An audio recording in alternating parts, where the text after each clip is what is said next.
The sky was dark, full of red clouds, and lightning cracked across the horizon. A small human ship came screaming through the upper atmosphere of the alien planet, its wings on fire. Inside, a lone pilot gripped the controls tightly. His name was Ethan Ward, a young officer from Earth's exploration fleet. His ship had been damaged during a deep space storm. And now he was falling fast. "Come on, hold together," Ethan muttered, his hands shaking. The ship broke through the clouds and slammed into the jungle below. Trees cracked and split as metal tore through them. A loud crash echoed across the wild green forest. Then, silence. Ethan lay inside the broken wreckage, bleeding from his arm and head.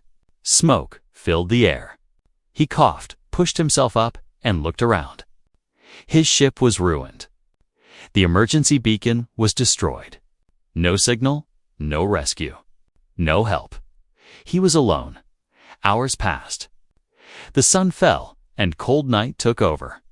Strange sounds echoed from the trees' deep growls, sharp screeches, and rustling leaves.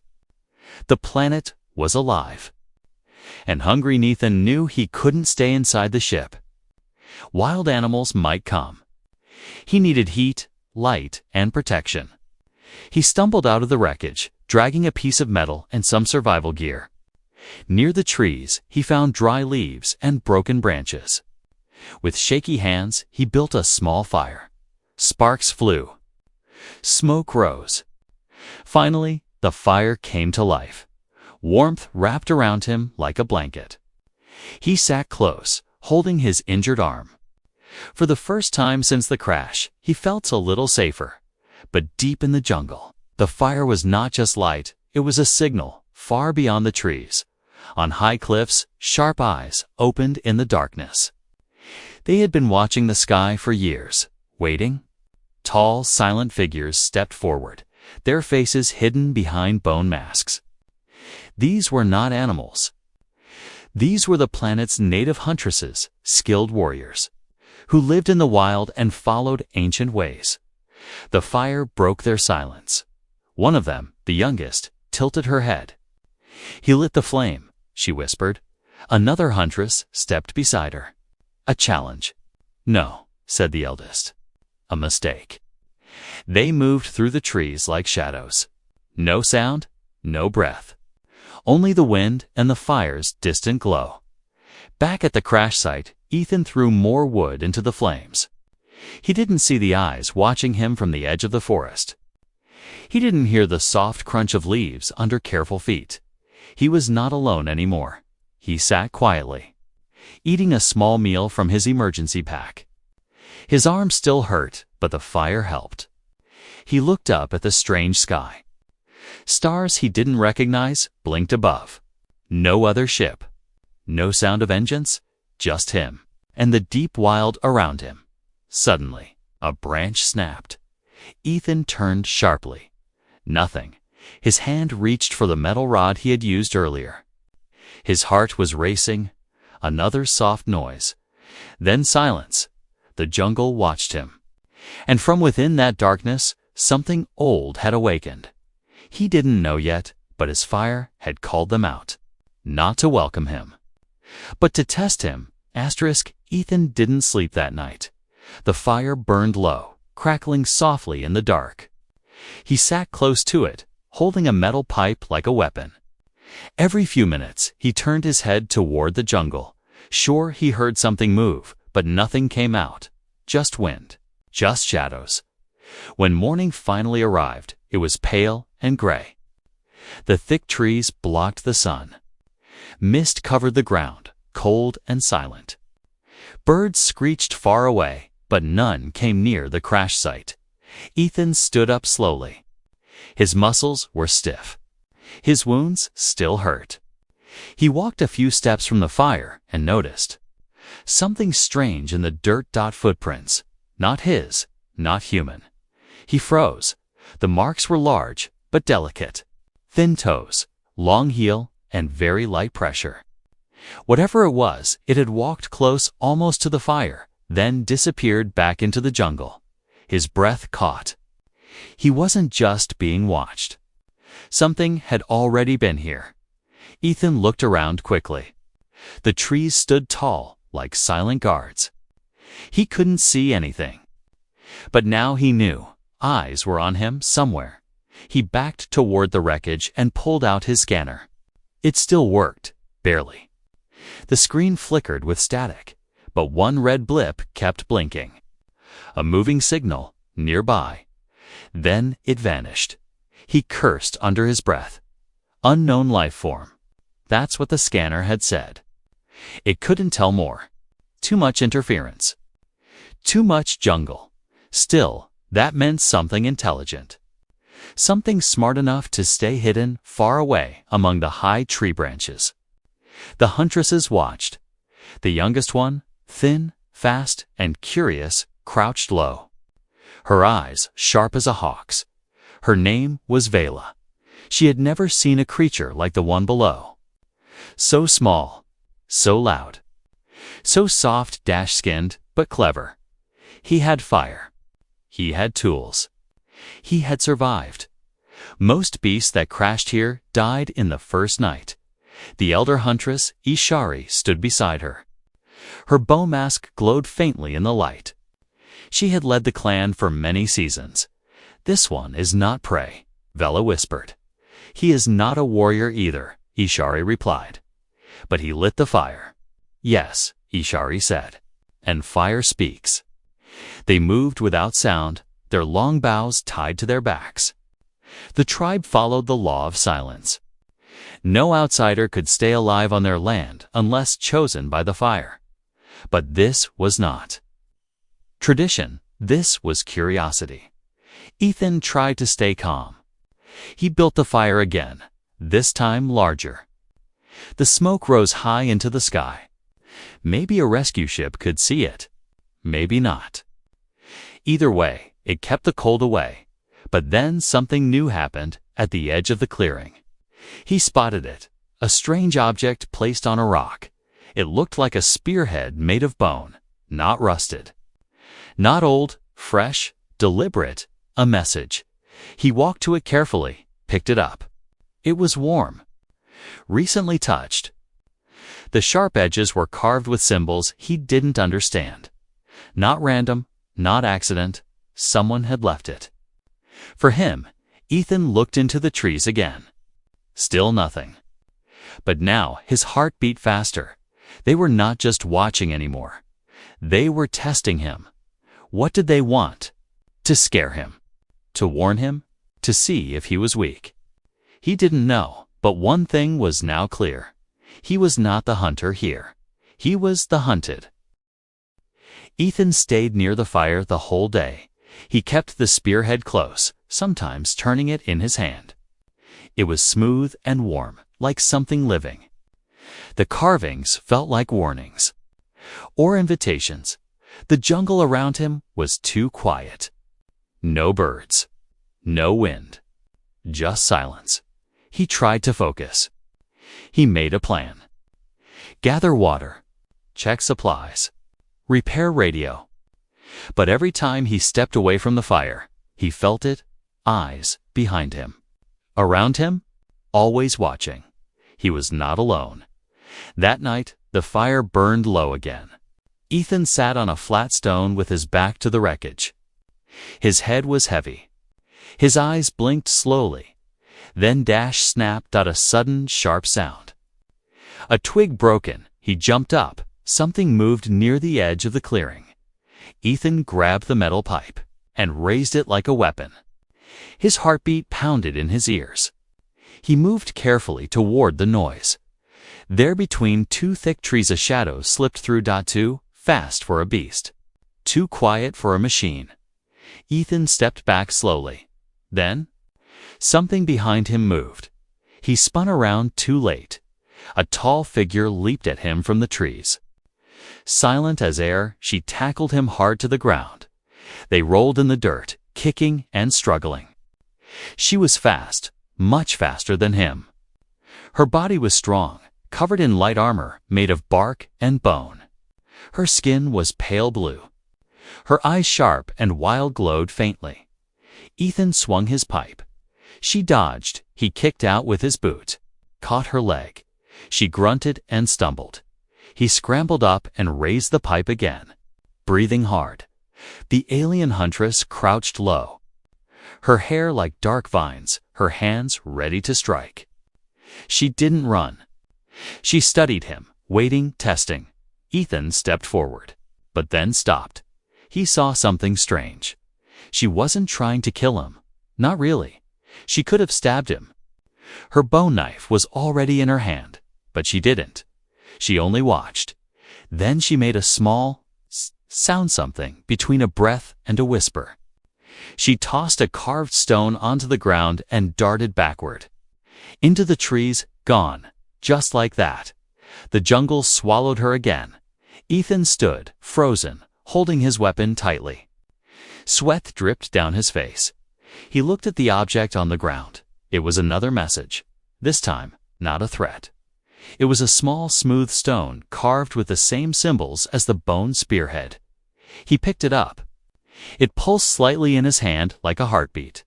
Why didn't she kill him? Why leave another sign? He returned to the fire, his hands shaking. The huntress had touched him. Fought him. Could have ended him, but D.N. single quotes. Deep in the trees, Vela landed softly on a branch. Her chest was rising fast. Her blood was hot. The fight was real, but it wasn't war. It was test. She looked down at her bruised leg and smiled. "The fire-bearer is not weak," she whispered. Behind her, other huntresses stepped out of the shadows. Ishari the elder narrowed her eyes. "You made contact," she said. "Yes," Vela answered. "He fights with his mind, not just muscle." The elder huntress stared into the distance, toward the small fire that still burned. Then let the trials begin. Back at the crash site, Ethan sat quietly. He looked into the flames. He now knew the truth. This planet wasn't just wild. It was watching. And now? It had touched him. The test had started, and he had no idea. How many more shadows were waiting in the trees? Ethan didn't sleep again. After the strange fight, everything changed. The jungle no longer felt silent. It felt alive. It wasn't the usual fear of wild animals. This was different. This was intelligent danger. The bone spearhead, the carved stone, the huntress who attacked and vanished. It was all connected. Something was happening. Something he didn't understand. But one thing was clear. He was being tested. He spent the morning preparing. He gathered sharp metal from the wreck, tied rope from old straps, and set simple traps around the crash site tripwires, noise alarms, and spikes hidden in the dirt. He didn't want to hurt anyone, but he needed to survive. From high above in the trees, Vela watched again. She crouched on a thick branch, her golden eyes fixed on Ethan. He moved like prey, but thought like a warrior. No fear in his steps, only focus. Below, other huntresses spread through the jungle. Their movements were quiet. Each one chosen. Each one elite. This was a right now. Each would approach him differently. Some silent, some fast. Some brutal. He was the challenge. And the prize. That afternoon, Ethan was tying a noise trap when something rushed him from behind. He turned just in time to see a blur slam into him. She was strong, a new one, heavier, louder. Her arms locked around him like iron. He barely escaped, twisting his body. Rolling through the dirt, she chased him fast. He jumped over a log and hit a tripwire. Snap. A hidden net flung up, but missed. Still, the noise startled her for a second. That was all he needed. He grabbed a broken wing plate and smashed it into the ground. Sending dust and light into the air, she hissed and backed away, then smiled, and ran. Ethan stood still, panting. Another one. Not Vela different. They were coming one by one. watching how he reacted like a test. Or a game. That night, Ethan sat by the fire again, eyes heavy. But he didn't let himself fall asleep. He waited, and again they came. This time, it wasn't a full attack. It was a silent approach. He heard something faint, like leaves moving, then nothing. Then a fruit rolled toward him. He blinked. A gift. Or a trick. He didn't need it, but he understood the message. Some were hostile, some were curious. Some, maybe friendly. Still, all were part of the same tribe. He looked up into the dark jungle. "I don't know what you want," he said softly, "but I'm not leaving." The trees gave no answer, but he knew they heard.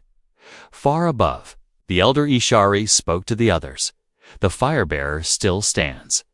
Vela nodded. "He sets traps without killing. He fights without hate." "Still unproven," another huntress said. "Then test him harder," Ishari said. "But do not kill. Not yet." Days passed. Ethan stayed strong. One by one, the huntresses came. He fought. He escaped. He endured. He left food where one had dropped the fruit. It vanished in return.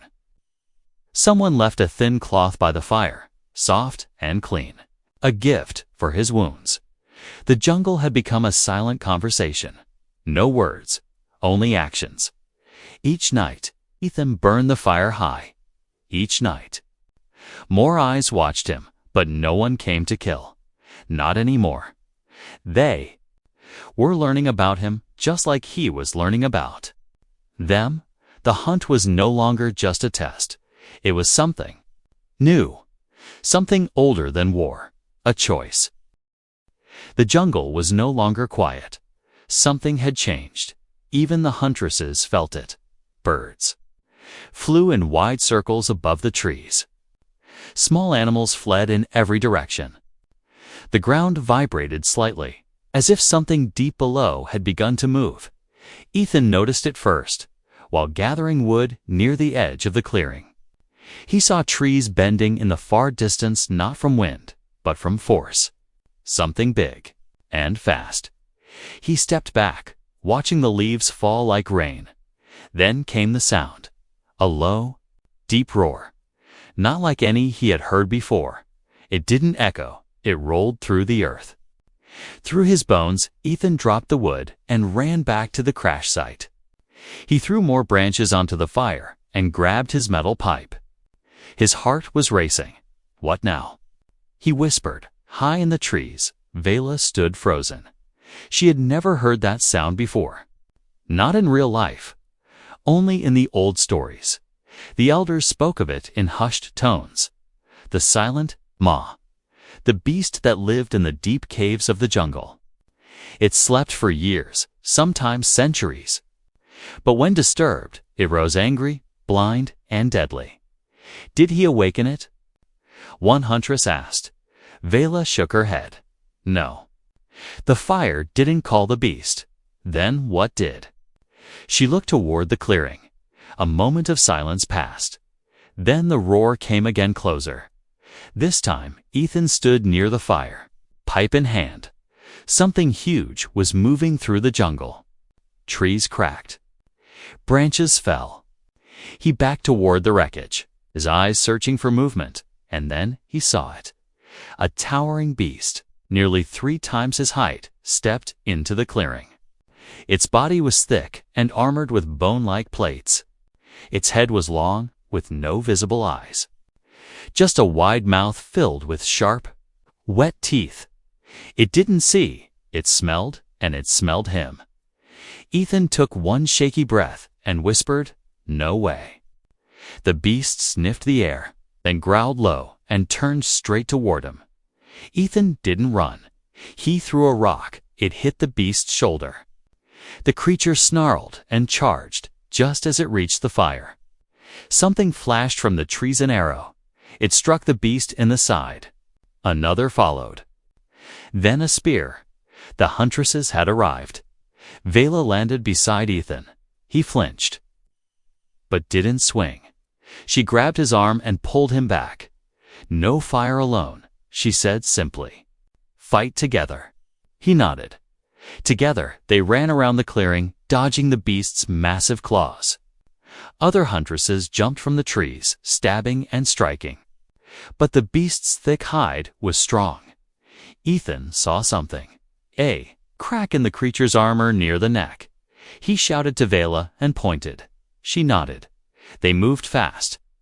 Vela jumped high, stabbing the soft part of the neck. The beast screamed. Ethan lit a torch and jammed it into the wound. Flames burst. The beast thrashed violently, then fell. Smoke rose. Silence returned. The huntresses gathered. For the first time, they didn't hide in the shadows. They stood around Ethan, no weapons raised, just eyes watching him. Vela stepped forward and spoke softly. "You fight. Not for blood, not for pride, but to live." Ethan breathed hard, still gripping his pipe. "I didn't ask for this. You answered the call," she said. "What call?" Vela looked into the fading fire. "The fire wakes more than warriors." She pointed to the dead beast. "It wakes the past." Ethan didn't know what that meant, but he knew one thing. He wasn't just being tested anymore. Now he had joined something much bigger than survival. The fire had awakened the jungle, and the jungle had answered back. Night fell again, but the jungle wasn't quiet anymore. The ground where the beast had died still smoked. Ash covered the grass. The broken trees leaned over like wounded guards. Ethan sat near the fire with his back against a rock, breathing slowly. Every muscle in his body ached, but he was alive. The beast had fallen, and he had not been alone. Across from him, Vela cleaned her blade with a cloth made of plant fiber. Her face was calm, but her eyes kept watching the forest. The other huntresses had returned to the shadows, but he knew they were close, always watching, always listening. He looked at her. "Why did you help me?" Vela didn't answer right away. Then she said softly, "Because you didn't run." Ethan smiled a little. "I thought about it, but you didn't," she said. The peace didn't last. That night, the trees trembled again. Not one beast. Not to more. Ethan stood up fast. Vela listened closely, then nodded once. The Great One had a nest. "How many?" Ethan asked. She didn't reply, which meant too many in the dark.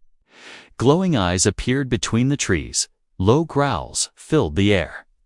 6 smaller beasts stepped into the clearing faster, thinner, but just as deadly. They surrounded the fire, circling slowly, heads low. Ethan gripped his pipe. "Tell me you've got a plan." Vela didn't smile this time. She pulled a pouch from her belt and threw white powder into the fire. The flames roared higher, changing color, orange to blue. The light pushed the beasts back slightly. "But not for long. They fear fire," she said. "But not forever." Ethan looked at the metal wreckage of his ship. "I can build something." He ran toward the debris and pulled out old fuel cells, wires, broken panels. His hands moved fast. Vela covered him, throwing spears and dodging the beasts as they lunged on. Ethan tied the fuel cells to a long metal rod, wrapped it with cloth, then soaked it with emergency gel. A fire lance. He lit it with the torch. A long jet of flame burst forward.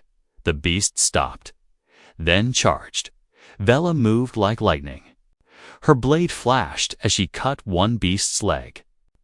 Another tried to bite her, but she rolled under its belly and stabbed upward. Ethan swung the fire lance in a wide arc, setting one beast's side on fire. It screamed and fled into the dark. But 2 more rushed him. He ducked behind the wreckage and jammed the lance into the metal. The flame trapped them for a moment. Vela leaped over the wreckage, landed beside him, and handed him her last spear. "No more after this," she said. Ethan took it, nodded, and threw. The spear hit the beast, straight in the throat. One down, the battle raged for minutes that felt like hours. In the end, for beasts lay dead to fled, silence returned again. Both Ethan and Vela stood side by side, their arms bloody, their breathing heavy. He looked at her and said, "You saved me again." Vela shook her head. "We saved each other." She turned and faced the jungle. "You are no longer prey." From the trees, the elder huntress Ishari stepped forward. No mask, no weapon behind her. All the huntresses appeared, walking calmly, no longer hiding. They formed a circle around Ethan. No one spoke. Then Ishari raised her hand and placed it over her heart, a sign of deep respect. The others followed. Ethan didn't understand the full meaning, but he felt it. This was no longer a test. It was a welcome, a bond formed not by blood, but by fire and battle. The pilot who once lit a fire for warmth had now lit something greater, a path between two worlds. The smoke had cleared, the beasts were gone, and the jungle was calm once more. Ethan sat beside the fire, arms resting on his knees. He was covered in dirt, dried blood, and sweat. His eyes stared into the glowing coals, lost in thought. The flames still danced, but they no longer felt like protection. They felt like a symbol of survival, of change. Across from him stood Vela, her blade now sheathed.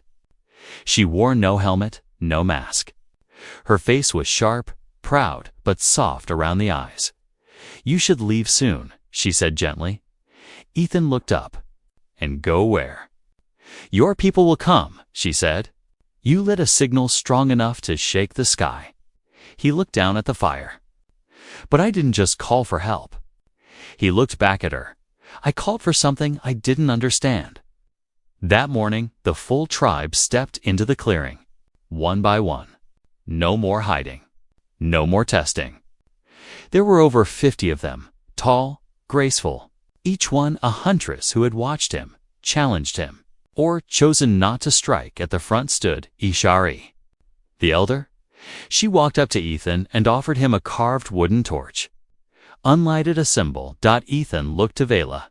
She nodded. He understood. With his own hands, he dipped the torch into the heart of the fire. The flame caught, burning clean and blue.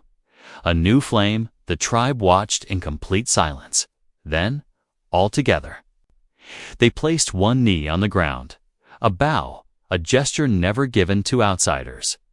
Ethan didn't know what to say, so he just stood there, holding the fire. Later that day, Vela walked with him to the high cliff. From there, he could see the wide jungle below, then the smoke trail rising into the clouds. "If I leave," Ethan asked, "what happens to this place?" "It stays hidden," she said, "as it always has." He hesitated. "And if I stay?" Vela looked at him carefully. "Then you must choose to become one of us." "No more fire?" he asked. "Only the fire within," she said with a small smile. He laughed softly. "You really talk like a warrior." "I am," she replied. He turned toward the jungle again. "I don't know what to choose." "You already chose," she said. "The night you didn't run." 3 days later, a human rescue ship appeared in the sky. Ethan heard it before he saw it, a familiar humming of engines, sharp and mechanical. A part of him felt relief. Another part felt something else, loss. The huntresses did not run. They simply vanished into the trees, like ghosts returning to the forest, all except Vela. She stood beside him one last time. "You carry the flame now," said. Ethan nodded. "So what do I do with it?" "Don't forget where it came from," she whispered. She reached forward and gently pressed her forehead against his. Then she was gone. The rescue team found Ethan at the edge of the clearing, sitting beside a burned torch, surrounded by strange carved stones and bones arranged in a pattern none of them understood. They asked what had happened. He simply said, I survived. They didn't see the eyes in the trees. Watching from afar, they didn't hear the whispers in the wind. They didn't feel what he felt. But Ethan knew he had not escaped the jungle. He had become part of it, and somewhere deep in the wild. The fire still burned, but not as a warning, as a welcome.